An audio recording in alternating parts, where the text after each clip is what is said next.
Hey, you're golden. Go All right, ahead. we moved some stuff around. Yes. We've got, what, 2-year braces here, right? Yep. And these are the small mediums. Correct. But the difference between the large is just bigger size, right? Yeah, just a little bigger for your neck. It's just wider. It actually uses all the same hardware. The only difference is the collar base. So we're gonna have those in here hopefully early June. So I want to rip a Band-Aid off. Where are they made? They are made. Most of our stuff is made in China. Some of our shocks and tether stuff's made in Taiwan. Why that? And the composites are really expensive.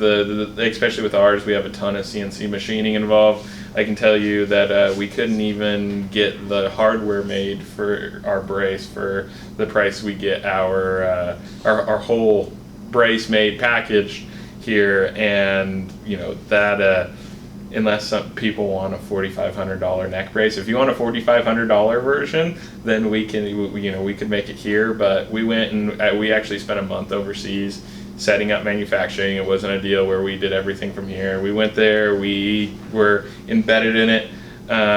We did the same pains that Robbie Gordon's been dealing with on the with his Speed UTV stuff. Yeah, and we got a lot of good faith by going over there. Especially it was a really difficult time when we went over. They were still in really strict lockdowns. It was almost impossible to get into the country. We spent almost 2 weeks just trying to get there, and we could write a book on that whole trip. But by doing it, we found an awesome manufacturer, great people to work with, incredibly good product. I know my dad built carbon fiber reed valves for jet skis in the early 2000s at his machine shop, and they were mass producing those. So my dad had a background in composites, and he was so impressed with not only the products they were be able to put out, but a fairly small factory, how clean everything was. Carbon fiber can be super messy. Does the factory have any certifications to it or anything like that? Yeah, I mean... like ISO or anything like that? Yeah, they have ISO. They've got a wall that they are very proud of every different certification you could want. And I am not very good with all of the acronyms. Well, there's also so many. The only one I know of is ISO, I think 9001, because of a place I was working at was working towards that certification. Yep. And I know it was a multi-year process and was multiple inspections. Everything had to be very precise and documented. So if it carries anything like that, it's got to be legit. And would you trust your life with it, or your potential future kids' life with one of your products and where it's made? I wouldn't put my kid in anybody else's brace but ours, and I have an 11-year-old. So I definitely believe in the product. We went through a very possibly excessive QC procedure that we go through them, not only for the parts that are good, but also where the bad parts go and how those are destroyed and how those are marked to make sure that there's no possibility of a bad part ever reaching the real world. Are there any of your parts that you have developed along the way that may have failed that you? Oh yeah, we there was a bunch of stuff. The going from a prototype where you're doing everything in house, or down the street, I come from my dad's 4th generation machinist, so we built a lot of stuff ourselves. And then putting all that on computer and having things made in different places, and when we were getting samples back, and there was stuff that we need to make this tweak here, we need to adjust this. We were still doing a little bit of R&D even as we were ramping up for production, because we're the type of people that we want to make it better, better, better. So if you think you can make this tweak here, adjust it, you want to do it. Some of that didn't work. We had a really, really cool, in theory, clip system, had an anchor to the helmet that failed.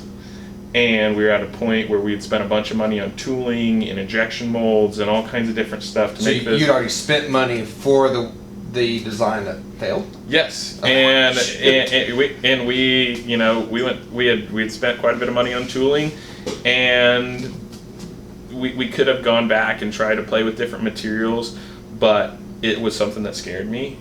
And if anything like that failed in real life, I just wasn't. I couldn't do it. Well, and I can only assume that's something you're not going to recover from. Like now, as products being delivered, if that would have happened, something would have happened now or moving forward, that's a reputation as a new company you might not ever be able to come back from. No, and you, especially when you're developing a product like this, you can't have a big ego. You can't get stuck in, well, this was my idea, so this is, each little piece that I'm going to run with this because that was what I came up with. If something fails or something isn't working right, something isn't gelling, throw it in the scrap heap and go do go a different direction. So, like our anchor system was a complete redesign and rework, and it was now it's something we're really proud of, our anchor system. But there was a point in time, and it was when we had already started getting set up with our factory, and it wasn't anything that our factory did wrong. It was just we were trying to make a swing at something that was really cool, and it seemed great in theory, but in practice, it failed. And what we realized after it failed was that there was no safety net for it. If one piece component in this system didn't work, the whole thing, you had a free-floating head, and we weren't willing to even consider that. So we threw that in the dumpster and ate the tooling on it and went in a different direction. So redundancy is something that is a big part of endurance racing, whether it's like running down Baja Peninsula or King of the Hammers, and not so much in sprint car racing, but even NASCAR. They've got two sets of ignition systems. Yep. Those redundancies are very important, so that way if one thing fails, there's a backup. And Yep. it sounds like you found that you needed a redundancy in that part, and you came up with a way to have I wouldn't say fail-safe, because nothing is. We're all human. Things are developed. We chose to race cars. There's no such thing as perfection or 100% but safety. you switch directions to a different clip system that is a little bit more redundant. Yeah, it's a system. All the strength on our clip system comes from an M6 bolt that's very similar to what the industry standard is, and it the really only difference in ours is a magnetic retention system, and a lot of our competitors use a spring-loaded system. Ours is magnetic. We're looking at what's the way of the future, what's everybody doing. They're not making spring-loaded phone mounts, they're not making stuff like that. Everything's going towards magnets, and they're light and super strong, and so we found a way to use a magnetic retention system, and now it's something that I think is one of our. We don't spend a lot of time on it because I think our shock absorber gets most of the spotlight, but I think our anchor system is pretty cool. So let's go to the shock absorber, because a lot of the guys that watch this, the shock system in these vehicles that most of the people that watch this particular podcast, it's a big deal. Are you telling me off-road guys use shocks? And they're not a shock that's that big that can go in a dyno and move around a bunch. I mean, some of these shocks are as tall as us. Yeah. Particularly Phil Accardi, he has a bypass that's also a coilover that he's developed. Yep. And this thing goes from the back corner of the B pillar, where the roof and the B pillar is, down to a trailing arm. That's how long those things are. So your shock, does it use pressurized nitrogen as a spring with gas in a piston, like I'm thinking of a nitrogen shock, or can you expand on how it's actually dampening or slowing down the movement? So it's fairly simple and complex all at the same time. Of course. It's a super small little shock. I think it's only 140 millimeters long, so exact opposite of his shock. Is there an inch measurement on that? Because most of us aren't Canadian. I think it's Open it up! maybe 5 inches. We're getting there. You can't actually even see the shock with all the covers and everything we have on it, but it's got oil inside. My father had a background in suspension development on the motorcycle side, and specifically for Supercross, to be able to go through a set of Supercross hoops, the suspension needs to be extremely stiff to not bottom going through the set of hoops, but also soft enough to squat and settle in the corner so the bike will still turn. So what they developed was called Christmas tree valving, and it's just a form of speed-sensitive valving that allows it to at the super high speed impact, it gets really stiff, but at a, lower impact, it moves fairly free. Ours is extremely aggressive on both, it moves, with your fingers at low speed, but in a 70G impact, it barely, it stiffens up so it doesn't even use the entire travel at 70 Okay. Gs. So your shock is actually, takes inspiration from Supercross and stuff like that. Yep. Well, do you mind if we actually look at it now? Absolutely, yeah. Okay. You get to open it. And So I spent way too much time working on this packaging for me to open it up. You get to have the honors. all right. So you can see everybody got all the information on it. What do we got here? Some of your information about how it works and all that. This is mostly, these are the terms that maybe the average person doesn't know. Okay. We talk a lot about in our marketing, whether it's high velocity impacts, which you probably know, versus like angular acceleration and low threshold energy, upper neck tension, and specifically one of the things we do really well is time to peak. Just moving. If you think about an impact, you can put 5 pounds of weight on your hand and it doesn't hurt. If you take a 5-pound weight, drop it on your hand, it's gonna hurt. Okay. So just moving, even if we didn't even lower the energy, just taking that energy and dispersing it over a wider amount of time is something we've done very well. So we try to, on our packaging, you're educating your give a little bit of education. However many people read it, who knows? But I'm also I'm a packaging guy. I think, Okay. especially for a $1,200 product, it shouldn't just be Packaging, presentation, how it's shipped. It means a lot, right? I don't think it should just be like a simple box wrapped in wrapped in Some bubble wrap. Yeah, and stuff. bubble wrap, and that's what you get for $1,200. So we got a nice box. So I know I've seen some unboxing videos for RC cars, and the packaging, it looks and feels very nice. So I can only expect that for that price, that's what you get. All right, so here we go. Oh, so this is talking about your dampening system. Yep, the IDS is our shock That's system. the actual name. Yeah, inertia dampening system. Okay. That's Nice. So you got that in there covered, and then I know from the videos I've watched of your stuff, it comes with a bag and a case. It's not a separate thing you have to buy, right? Correct. Yep. Every brace ships with the carrying case. Is that industry standard? No, absolutely that. Okay. I haven't opened it. I don't own a neck brace, so I honestly don't know if they all come with a padded case like this. Nope. Most of them come wrapped in bubble wrap. Okay. All right. I haven't purchased every brace out there. I haven't purchased a brand new one from every single one, but I know we've purchased some of our big competitors, and honestly, we didn't really care what they were doing. I loved, when I raced motorcycles, I loved goggle bags. I loved stuff like that. I find myself, my neck brace doesn't fit in my helmet bag, so I gotta just throw it in my gear bag.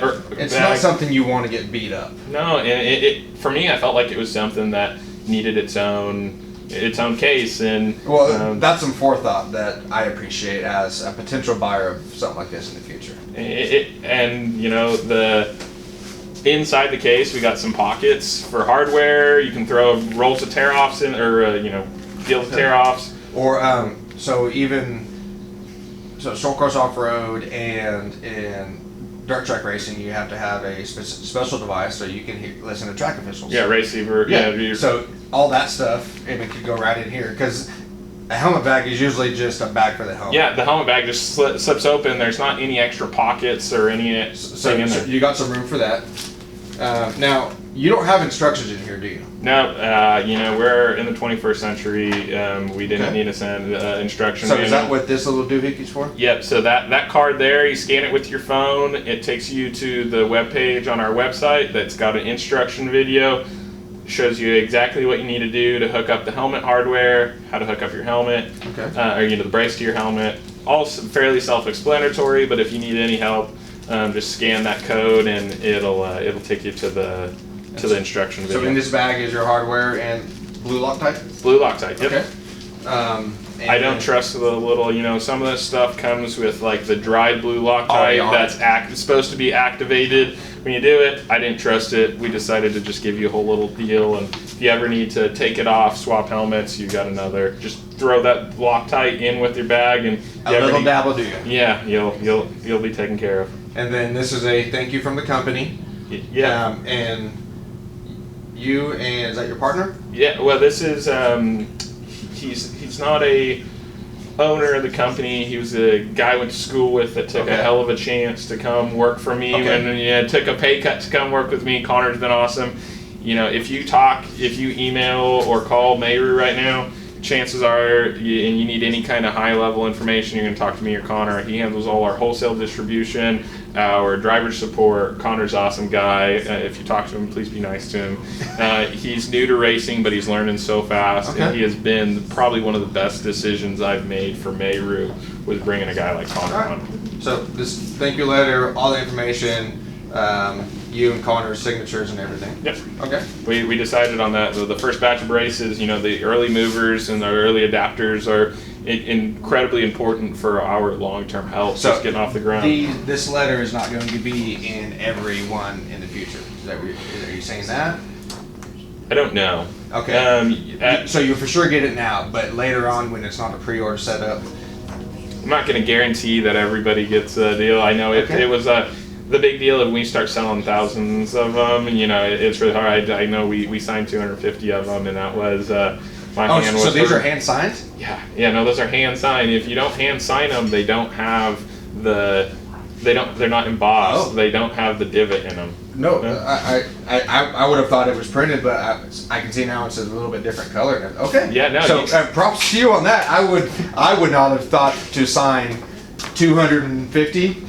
Yeah, I you know, sometimes you get like handwritten letters from companies, and that look handwritten, and I always feel on them to see if it has them, you know, they're embossed, like if you actually wrote it with pen. Did you notice as you went along your signature changed? Yes, and you know, and Connor, you know, I grew up racing and motorcycles and the race cars. So I've been practicing my signature since I was in like second grade. I was bound and determined somebody was going to want my signature very early on, and it wasn't until I was in my 20s before anybody actually asked. Connor didn't grow up racing, so he started signing his signature. He's only signed it on like official paperwork and stuff like that. Well, and we're not really from an age anymore where you sign a bunch of checks and stuff. Well, and so he goes and he's like, "Oh, yours looks good. Mine looks terrible." And he's like, "Okay, it's getting better. It's getting better." He's developed his signature as he's doing this. He took a break like halfway through, and he's like, "I feel like my signature is getting better." Okay. And by the end, he's like, "Okay, those are good." So then he wanted the pages off the top to go in the first set of braces. So they looked good. All right, and then sticker sheet. Yeah, you know, everybody likes stickers, and it never seems like you have the right size sticker. Okay. So we went with slightly different sizes, and you want something to go on a white or black. You've got some options. Yeah, you got some options there, and fun little app. So I personally have not been to Baja to a race, but I've only heard stories and seen it on video.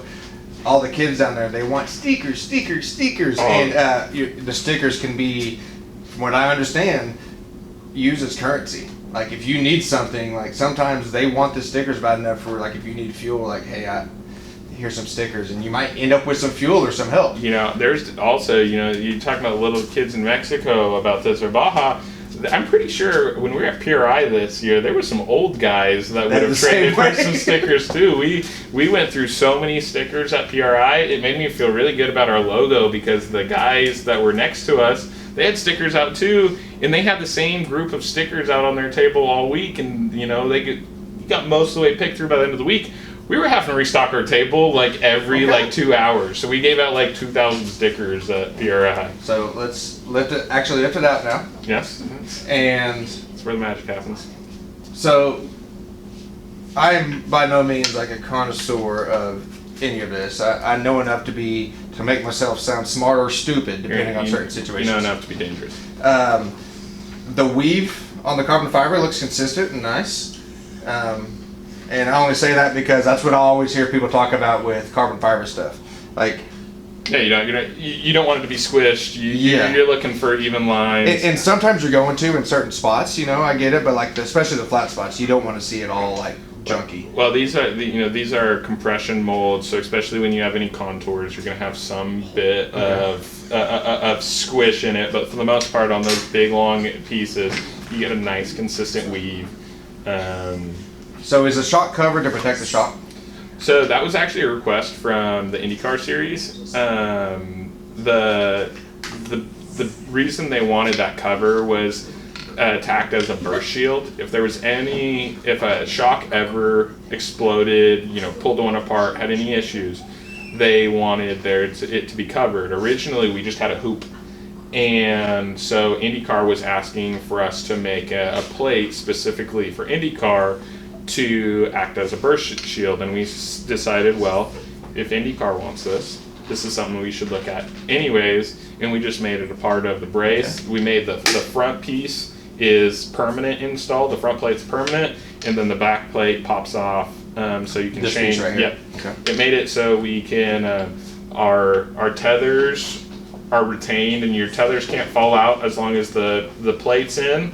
But if you ever need to swap tethers, you just pull the plate off, and you can pull it set out. Also, you can pull the plate off to look at the shock, make sure if you ever had any leaks or anything, as with any piece of safety equipment, you need to pay attention. You need to look at it. If you do ever have any kind of oil leak, any kind of issue, we have if you send us a brace, you pay the shipping, and we offer free inspection. Whether you have a leak, you have a big crash, anything like that. If it's the inspection's free. If we have to change anything, swap anything out after a crash, you're just paying parts. We're not charging labor. That service side is not a money maker for us, and we don't want it to be. We actually really want you to send braces back in as frequently as possible. Well, it also gives you information on how they're doing. Right? Yeah, we want a finger on the pulse of what's going on. So I know we've been approached. A bunch of our dealers have asked if they can do recertification for us, and if they can do that. Ultimately, they're looking for it as a little bit of a money maker. And by recertification, tell everybody what you mean. So most time for recertification, you'll get a new SFI sticker. Okay. With like harnesses, they've got dates on them, and usually it's new harnesses because it's the webbing that goes bad, and it doesn't really make sense financially to have your seat belts re-webbed. Yeah. Because you might as well just buy a whole new set of belts. Yeah. On these, it makes sense, especially with ours. We have a lot of fusible links. We've got a lot of bend, crack, stuff like that in a big impact that you can pull off, bolt a new one on, and you don't have to replace the whole brace. Okay. The shock and the collar are the two strongest pieces. Everything else. Collar right here. Yeah, right? the collar and then the shock. Shock that's right there. Yeah. You can barely see the bottom. The shock mounts, the shock pins, all that stuff at a certain point is designed to bend, because what we don't want is to break. Actually fail. Yeah, and break. You want it to yield, not break. Exactly, but because of that, if you have a big impact, you might have some stuff that's bent up. The nice part is, send it in. We'll swap out what's bent. We'll put a new certification sticker on it, and we'll get it back to you. And for a couple $100, you have a brand new brace instead of having to spend another $1,200 on a new one. And we're the only company out there that has parts you can replace after a big impact. The rest of them, is it cracked or not? So in this case, and what you're saying is, if everything needs to be replaced, but say the collar, it's the same price? No, we'll have a parts list for a shock pin will be worth this much. Okay. A shock mount is worth. So X. The more you have to replace, the more you have to pay, but you're still not paying full price again, right? Exactly. Okay. And the only thing where we would scrap a brace is if you hurt a collar. If you hurt the collar, then that one's dead, and If that happens, somebody's in a horrible wreck. This works as it's intended, but it's no longer reusable. Is there a rebuy program or a new purchase program for them, for a customer that they love this, they want this, the rebuild program didn't work, recertification program didn't work. Are they back in at a full price, or do they get a discount on the next one or anything like that? that's always going to be a case by case deal. But ultimately, if you crash hard enough to hurt that brace, especially if you hurt the collar, and you can't, and it's too far gone for us to replacement parts, then we feel we did our job. We because without it, you're going to be in bad shape. From what I understand of your test results, that would be quite the impact. Yeah, I mean, at 70 Gs, you could have at 70 G impact, you could have recrashed them. And 70 Gs is, so every G is 1 times your own body weight, correct? Yeah. So if you're a 200-pound man, that's 70 times 200, correct? Correct. That's a lot of force. Yes, it is. Like I said, we could have recrashed those braces and recertified those braces.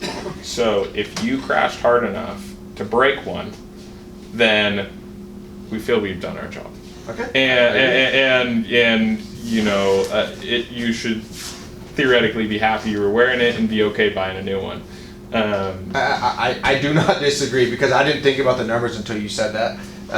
Like 70 Gs, like that is a astronomical number. That would be what, 100, if you're a 200-pound man, 140,000 pounds of force. I think if my math's right. We're, for the most part, when we're dealing with the deal, we're basing it off an 11-pound head. Oh, okay. With helmet True. and okay, so G of that. Yep. But still, that's a lot of force on your neck. Yeah, so we've tested this. We built a fixture at our shop to test at 2,800 pounds. And we've hit this at 2,800 pounds 100 times in a row. And just boom, boom, boom. Anything fail or bend? No fit. We bent the upper shock mount and the lower shock, the upper shock pin and the lower shock But mount. replaceable parts. Replaceable parts. And nothing failed after that many revolutions. That was specifically, we have a test we have to do to clear FIA certification, which FIA is currently suspended all new applications for braces until June. But there was stuff we were just preparing for FIA. Are they overwhelmed by everybody trying to develop stuff to follow you? No, they are currently, I wish. They are reviewing their current testing standards and procedures. They have a big meeting on May 31st to go over all those, and then they'll reopen deals. If we had something that would have worked for the same test that they did for Hans or the same test they did for hybrid, we could have tested with them, because they have a specific test for Hans and a specific test for hybrid. But this is not the same neck restraint. No, it's not the same. This is not the same. You're not using the same. How do I say? Restraint system. Like you've changed the game. Honestly, because nobody else's moves, right? No. So you can't test this the same way you do the others, right? No. I mean, you can. But we did with SFI. But are you going to show what it can really do? No, and SFI has one test for everybody. FIA has a much different procedure, and but for the same reason, when they approved the hybrid, they couldn't do the exact same test as the Hans and show it. Okay. So when FIA has one standard for Hans. And FIA is a little bit stricter, right? Or more in depth. Yeah. They also cover the entire world, where SFI is mainly United States. Yeah, and North America. They have a set of procedures and testing procedures you have to accomplish, and then they have a committee. So it's not just numbers on a sheet. They can still approve or deny you based off of an opinion. And so you really have to win them over. The good news is right now, specifically for head and neck restraints, they only have a few board members that are voting board members, and one of those is Dr. Terry Trammell from the Verizon NTT Data IndyCar series now. Whatever the name IndyCar series, yeah. He's the lead doctor for their series, and he is a voting member on that board, and we've worked with him very closely throughout the development. So, we feel like we have a leg up because we already have been working with Trammell so much. So we think we can, once FIA opens up, we think we can get through there fairly quickly. We have several IndyCar drivers and WeatherTech sports So car. do those, so Those guys want to use it and they're not allowed to right because it now. has to have FIA. S5 doesn't work Yeah, and we're because they travel and they race in more than just the United States. it's just it's just each series has specific standards. You know, it's not necessarily as like SFI is just US and FIA is everywhere else, because there's places in Australia, New Zealand that will accept SFI. Okay. And then there's in South America that are based off of SFI. For the most part, FIA is on the world stage, but there is specifically IMSA and IndyCar require FIA certification. NASCAR is a whole different deal because they require SFI and then NASCAR approval, and NASCAR has their own independent board who's unbiased board that reviews it and goes through their own procedures. So we've submitted a brace to NASCAR. We're waiting to submit for FIA, and so that's. So you've got some stuff in the works. It sounds like. Yeah.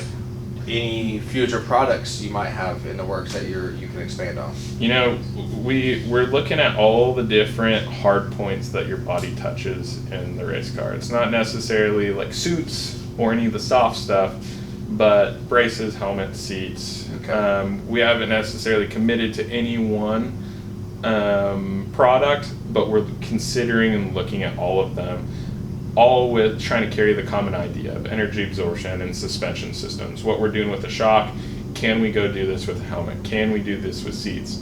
If so, awesome. But we don't want to make Me Too products. We don't want to just be doing something that, just adding another thing to our deal to pair, and just, I think, Ford has done this to where they were making every different type of car. And you could also have any color you wanted as long as it was black, from what I remember. Yeah, Seriously, from what I hear, when the Model T came out, Henry Ford told everybody, you can have any color you want, as long as it's black. Yeah. Well, but, if you look at the, I think it was like into the late 2000s, Ford had started this whole deal where they were making all these different types of cars, and they had totally, during the crash, everything was sideways, and they had one brilliant CEO come in and said, we're going to scrap most of this. Mm-hmm. We're going to go down, I think it was to 8 models. They went from making, I think, over 100 different models of cars to 8. Same things, Steve Jobs, when he took over Apple, they were making hundreds of different products at Apple, and they took it down to like 4. We're only going to do things we're going to be best at. You're going to focus on the things that you believe in and that you really want to develop. If we're not best in class, if we're not the most cutting edge, best technology out there, then we're not going to do it. I think that's a great segue into closing this out, because you've essentially told about the future of the company. You're only going to do stuff that you're passionate about, that you're going to develop to the best that you can, and if you have to walk in someone else's footsteps and do it the way they want, you're not going to do it. No, we're racers. I mean, we're not a big company trying to this isn't a marketing campaign. This isn't trying to repackage an old product. This is us as racers coming together and trying to make something that's better than anything else out there. That's what we have to do. That's why we all race. And so this is why we do it. We love it, and we're only going to do things we can try and beat people at. I really appreciate that.